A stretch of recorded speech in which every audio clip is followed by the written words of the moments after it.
Saat ini, Anda akan mendengarkan program Healing for the Nation bersama Pendeta Dr. Yohanes R. Suprandono, Direktur Nasional Every Home Indonesia, Yayasan Lembaga Literatur Kristen Indonesia. Selamat mendengarkan. Shalom saudara-saudara yang dikasihi oleh Tuhan Yesus Kristus, dimanapun saudara berada yang mendengarkan program ini. Saya Yohanes Suprandono, senang sekali menjumpai saudara melalui program Healing for the Nation. Secara khusus dalam bulan ini saya akan menyampaikan seri Calling from the Throne of God, panggilan dari tahta Allah.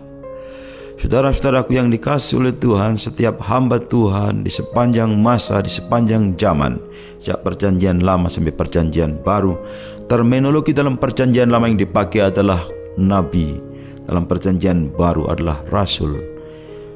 Nabi dan rasul, mereka adalah murid-murid Tuhan yang kemudian mereka diarahkan kepada panggilan hidup yang akan membawa mereka kepada sebuah karir atau pelayanan seumur hidup sampai akhir hayat mereka. Karena itu saudaraku yang kasih Tuhan, tema panggilan dari tahta Allah ini sangat penting supaya kita semua yang mendengarkan program ini menyadari bahwa Tuhan memanggil kita semua menjadi alatnya dalam kapasitas masing-masing, di dalam konteks masing-masing. Secara khusus kita yang ada di Indonesia, kita melayani dalam konteks Indonesia yang memiliki banyak suku, banyak pulau, dan konteks kemajemukan yang sangat luar biasa. Dan kita dipanggil untuk menjadi juru bicaranya Tuhan. Teks yang akan saya bacakan terambil dari Yesaya pasal 6. Saya akan membacakannya, demikian firman Tuhan. Yesaya mendapat panggilan Allah. Dalam tahun matinya Raja Uzia, aku melihat Tuhan duduk di atas tahta yang tinggi dan menjulang, dan ujung jubahnya memenuhi bait suci. Para serafim berdiri di sebelah atasnya, masing-masing mempunyai 6 sayap. 2 sayap dipakai untuk menutupi muka mereka, 2 sayap dipakai untuk menutupi kaki mereka, dan 2 sayap dipakai untuk melayang-layang. Dan mereka berseru seorang kepada yang seorang, katanya, Kudus, Kudus, kuduslah Tuhan semesta alam, seluruh bumi penuh kemuliaannya. Maka bergoyanglah alas ambang pintu disebabkan suara orang yang berseru itu, dan rumah itu pun penuhlah dengan asap. Lalu kataku, celakalah aku binasa, sebab aku ini seorang yang najis bibir, dan aku tinggal di tengah-tengah bangsa yang najis bibir. Namun mataku telah melihat Sang Raja, yakni Tuhan semesta alam. Tapi seorang daripada serafim itu terbang mendapatkan aku. Di tangannya ada bara yang diambilnya dengan spit dari atas misbah. Ia menyentuhkannya kepada mulutku serta berkata, Lihat, ini telah menyentuh bibirmu, maka kesalahanmu telah dihapus dan dosamu telah diampuni. Lalu aku mendengar suara Tuhan berkata, Siapakah yang akan kuutus, dan siapakah yang mau pergi untuk aku? Maka sautku, Ini aku, utuslah aku. Saudara-saudaraku yang dikasihi oleh Tuhan Yesus Kristus, dimanapun saudara berada yang mendengarkan program ini, panggilan kenabian Yesaya yang dikisahkan dalam teks ini merupakan kisah atau narasi yang kita bisa mempelajarinya, dan kita bisa mendapatkan esensi daripada sebuah panggilan, dan kita bisa menghayati panggilan hidup kita sendiri setelah kita mendengarkan kisah panggilan dari tahta Allah, yaitu panggilan menjadi juru bicara Tuhan kepada Yesaya. Saudara, pada zaman Yesaya sekitar abad ke-8 sebelum Masehi, ya, kalau kita melihat konteks historisnya, kerajaan Yehuda menghadapi krisis multidimensi yang sangat serius. Yang bisa digambarkan yang terjadi pada zaman itu adalah krisis sosial, politik, dan moral yang melanda seluruh bangsa. Secara sosial, pada zaman itu terjadi kesenjangan sosial yang luar biasa antara orang kaya dan miskin. Orang kaya hidup dalam kemewahan, sementara banyak orang miskin yang menderita dan mengalami kelaparan. Para pemimpin dan orang kaya seringkali menindas orang miskin dan memanfaatkan posisi mereka untuk keuntungan pribadi. Ketidakadilan merajalela dalam sistem peradilan. Hakim-hakim dan pejabat seringkali korup, menerima suap, dan membuat keputusan yang tidak adil. Orang miskin tidak berdaya dan seringkali tidak mendapat keadilan di pengadilan. Saudara, secara politik pada waktu itu bangsa Yehuda mengalami krisis. Mereka menghadapi ancaman secara eksternal. Kerajaan Yehuda yang berada di bawah ancaman yang konstan dari kekuatan besar di sekitarnya, terutama Asyur dan kemudian dari Babel. Yehuda harus berurusan dengan tekanan politik dan militer dari kekaisaran-kekaisaran besar ini, yang seringkali mempengaruhi kebijakan dalam negeri dan stabilitas politik. Kerajaan Yehuda hampir jatuh ke tangan Asyur dan akhirnya jatuh ke tangan Raja Nebukadnezar dari Babilonia. Dan saudara, di zaman itu juga terjadi krisis kepemimpinan. Krisis kepemimpinan melanda Yehuda. Dalam berbagai masa kepemimpinan era raja-raja pada waktu itu dijumpai banyak raja-raja yang tidak kompeten dan tidak setia kepada Tuhan, yang mengakibatkan kebijakan yang sangat buruk dan kelemahan dalam menghadapi ancaman eksternal. Kepemimpinan yang korup dan tidak bermoral menyebabkan ketidakadilan secara politik, ketidakstabilan secara politik, dan memperparah krisis yang dihadapi oleh bangsa Yehuda. Krisis moral juga melanda bangsa Yehuda. Banyak orang-orang Yehuda yang pada zaman itu berpaling dari Tuhan dan menyembah berhala bangsa lain seperti Baal dan Asyera. Dan penyembahan berhala ini, saudara, seringkali disertai dengan praktek-praktek yang menjijikkan dan tidak bermoral, bahkan termasuk pengorbanan anak-anak. Yehuda mengalami kemerosotan etika. Moralitas umum masyarakat mengalami kemerosotan yang parah. Praktek-praktek kejahatan seperti penipuan, pencurian, perzinahan menjadi semakin umum. Dan para pemimpin agama seringkali tidak setia kepada tugas mereka dan terlibat dalam praktek-praktek yang tidak bermoral. Dalam situasi seperti inilah, saudara-saudara yang dikasihi Tuhan, Tuhan memanggil Yesaya. Tuhan mengutus Yesaya sebagai nabi dan juru bicaranya, messengers of God, sebagai duta Allah untuk menyampaikan pesannya kepada bangsa yang sedang dalam krisis ini. Dan pesan utama Yesaya adalah agar bangsa Israel, umat Tuhan, percaya kepada Allah dan tidak bergantung pada kekuatan duniawi, tetapi pada kekuatan rohani Allah. Yesaya mengingatkan bangsanya supaya tidak bergantung pada Mesir dan bangsa lain, tetapi hanya kepada Tuhan yang dapat diandalkan sebagai pelindung mereka. Tuhan hadir tengah sejarah sebagai pelindung mereka. Pesan Yesaya dalam konteks krisis-krisis ini, Yesaya dipanggil menjadi juru bicara Tuhan dan menyampaikan pesannya kepada bangsa Yehuda.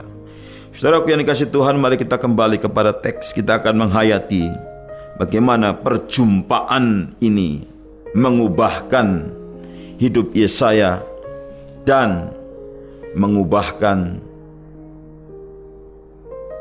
masa depan Yesaya, karena setelah ini dia akan terus terlibat dalam pelayanan selama puluhan tahun ke depan. Saudara, Artinya bahwa tugas ini tidak bisa lepas dari Yesaya. Tapi momen yang paling penting adalah yang pertama, momen ketemu dengan Tuhan. Saudara dan saya seperti Yesaya alami, saudara menerima panggilan Tuhan ketika saudara ketemu dengan Tuhan. Kapan saudara mengalami kelahiran baru? Kapan saudara hidup baru? Itu momen yang penting, itu disebut dengan momen baptisan. Baptisan air menggambarkan seorang meninggalkan dosa dan hidup dalam pertobatan, beriman kepada Tuhan dan berpaling kepada Tuhan, dan dipanggil untuk menghidupi hidup yang saleh setelah bertobat, menjadi orang Kristen, menjadi murid Tuhan. Yesaya keturunan imam dan dia adalah murid Tuhan. Sebelum dia dipanggil untuk pelayanan penuh waktu ini, dia sudah dimuridkan. Terlebih anak-anak Yahudi, saudara. Anak-anak Yahudi itu sampai 12 tahun mereka wajib, ya, umur 12 tahun itu sudah membaca Torah, Kejadian, Keluaran, Imamat, Bilangan, Ulangan. Yesaya sudah membaca Alkitab. Saudaraku yang dikasihi Tuhan, hamba-hamba Tuhan dan orang-orang Kristen yang saleh adalah orang-orang Kristen yang membaca Alkitab dan orang-orang yang mendengar suara Tuhan. Karena ketika Alkitab dibaca, Tuhan berbicara. Ketika Alkitab dikhotbahkan, Tuhan berbicara. Alkitab adalah firman Allah. Dan ketika Tuhan berfirman, itulah panggilan. Saudara, Tuhan berbicara hari ini kepada kita.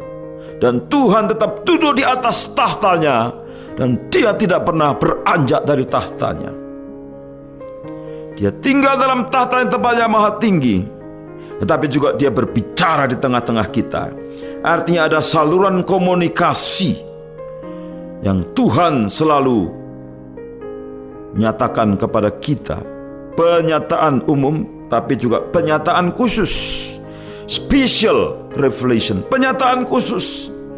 Tuhan berbicara lewat firman, Tuhan berbicara lewat penglihatan, Tuhan berbicara lewat mimpi, Tuhan berbicara lewat suara. Tapi saudara, dalam teks ini Yesaya mendapat sebuah vision. Yesaya mendapat sebuah visi dari Tuhan, yaitu visi untuk melihat Tuhan sendiri yang duduk di atas tahta yang tinggi dan menjulang, dan ujung jubahnya memenuhi bait suci. Betapa luar biasa penglihatan yang diterima oleh Yesaya, yaitu dia melihat Tuhan yang adalah Raja yang duduk di tahta yang maha tinggi. Saudara kasih Tuhan, apakah saudara pernah melihat Tuhan sebagai Raja? Banyak orang Kristen pergi ke gereja sebagai sebuah kebiasaan atau tradisi. Memang tradisi ini baik, kebiasaan ini baik. Tetapi yang saya tanyakan adalah, apakah saudara pernah ketemu Tuhan yang duduk di atas tahtanya yang maha tinggi? Apakah saudara mengakui dia sebagai Rajamu, sebagai Tuhanmu, dan engkau bersujud?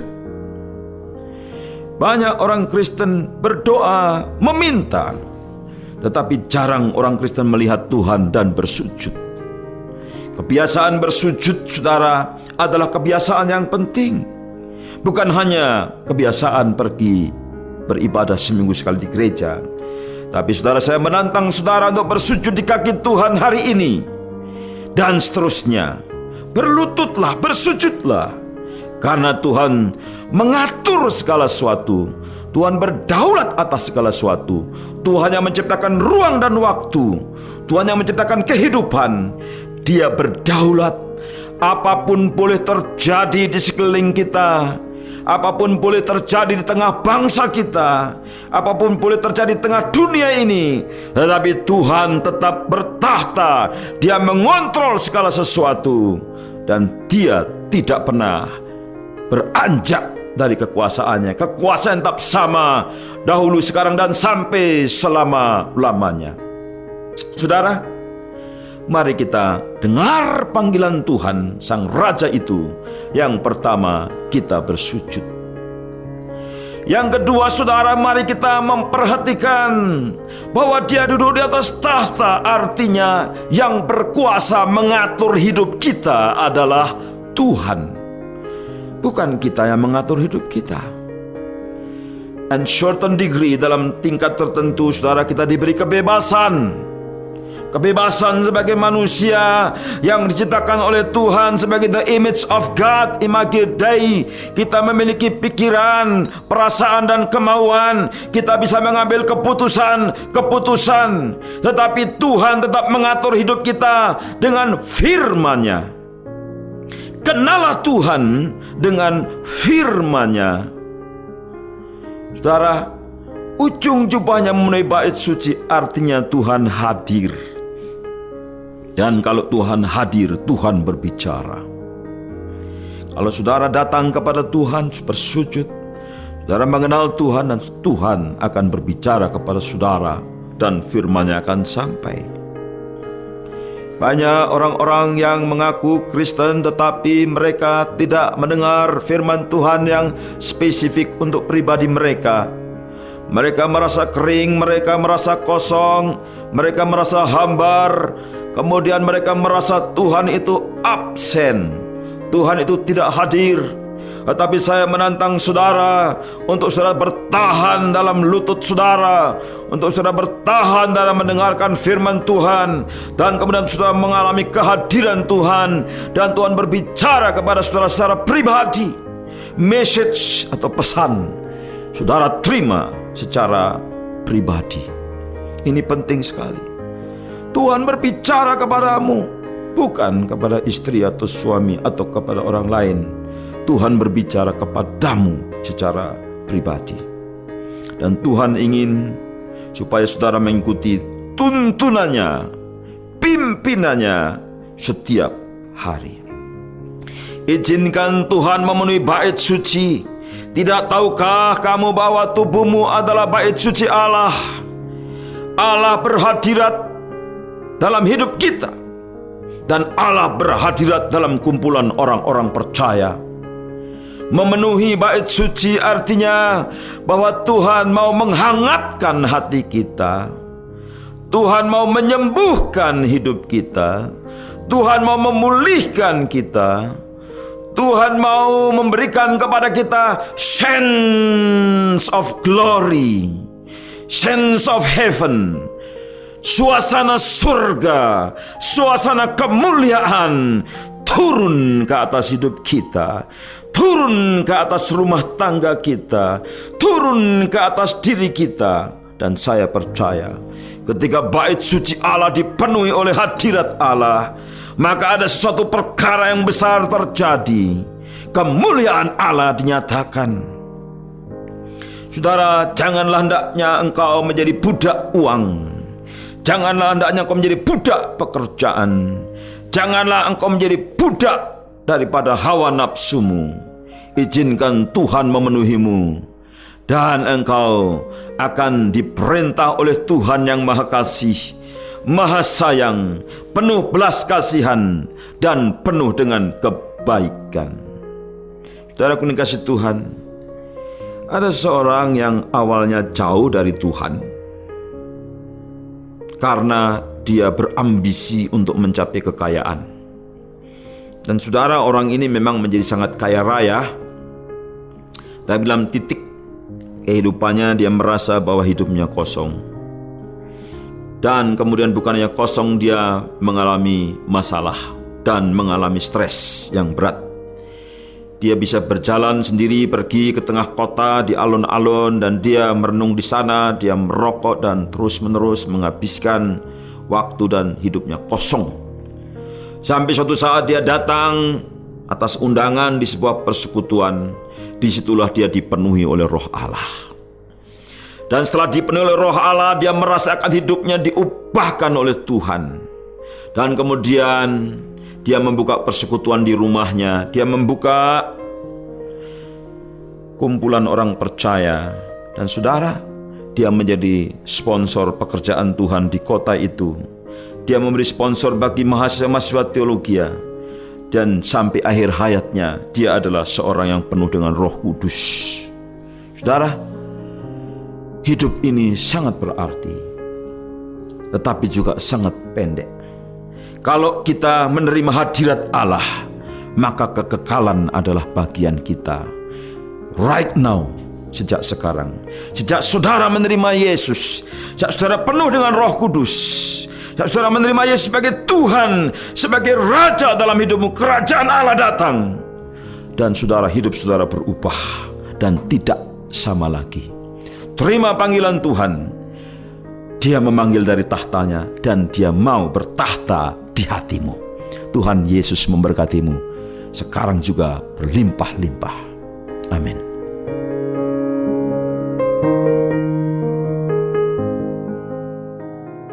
Anda baru saja mendengarkan program Healing for the Nation bersama Pendeta Dr. Yohanes R. Suprandono. Jika Anda membutuhkan traktat, buklet, kursus Alkitab tertulis, dapatkan secara gratis dan cuma-cuma. Anda dapat menghubungi nomor di 0877 8801 0003. Sekali lagi 0877 8801 0003 atau di 022 8600 1244. Sekali lagi 022 8600 1244. Anda juga dapat mendukung dalam dana dengan memberikan persembahan ke nomor rekening BRI 0137 0100 0997 567 atas nama Yayasan Lembaga Literatur Kristen Indonesia. Anda juga dapat mengunjungi website kami di www.everyhomeindonesia.com. Terima kasih atas perhatian Anda telah mendengarkan program ini. Tuhan Yesus memberkati.